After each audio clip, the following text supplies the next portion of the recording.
Alright mga par, so bali nandito tayo sa bahay. Meron tayo dito Misolay na gagawin 59 all stock mga par. Bali, ayan, nililinis na ni Loverboy. Ayan, si Loverboy mga par. Isang smile naman dyan, yun. Bali mga par is 59 all stock. Bali yung kakabit natin block is pitch bike, tapos stock head. Papalit lang tayo ng cam. Tapos syempre lilinisan na rin natin yung mga internals head. Yan. So bali, ito yung mga pyesa ng internal head. So syempre lilinisan natin yung rocker arm, tapos bulb. Ayan, sobrang ano na.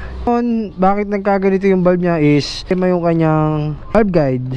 So papalitan natin siya ng bulb guide. So ito na yung bulb guide mga par. So bumili na tayo ng bulb guide. Tapos kakabit na lang natin yung mga dapat ikabit, yung block na pitch bike na 59. Tapos syempre mga par, ayan, nililinis na ni Loverboy. Tapos mabukas pa natin to mabubuo, gawa ng dadali natin sa machine shop yung kanyang cylinder head dahil nagkaroon nga ng pag-alog sa bulb guide. Papakita ko sa inyo yung alog ng kanyang bulb mga par. So, naging tama itong exhaust mga par, sobrang lakas ng alog. Ayan oh.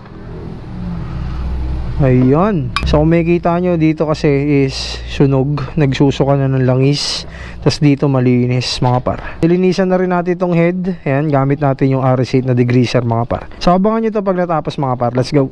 Bali, ito na yung head ng kanyang Mio Soul Eye. Bali, port and polish na rin natin yan. Tapos pinalitan na rin natin ng bulb guide. Tapos syempre hasahin natin yan mga par. Bali, nagpalit na rin tayo ng bagong bulb dahil yung bulb niya is sira na rin. Meron ng bukol dito sa may bulb clearance. So hasahin na lang muna natin ito mga par. Bali, kailangan natin hasahin para hindi siya singaw or hindi siya mag hard start mga par. Ayan. So abangan nyo itong Mio Soul Eye mga par na 59 all stock. Let's go. So mga par, bali ang kinabit natin dito sa Mio Soul Eye na block is 59. Bali pitch bike na steel bore. Tapos internal head is sun racing na bulb spring. Tapos lock na cam. Tapos syempre mga par, bago na yung bulb, bago na yung bulb guide, bago na yung kanyang mga internals dahil nagkaroon nga tayo ng problema dito sa may kanyang bulb. Ayan, kung makikita nyo is meron siyang bukol. Ayan o.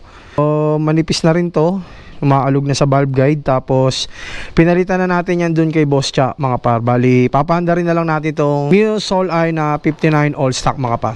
Test fire. Yun.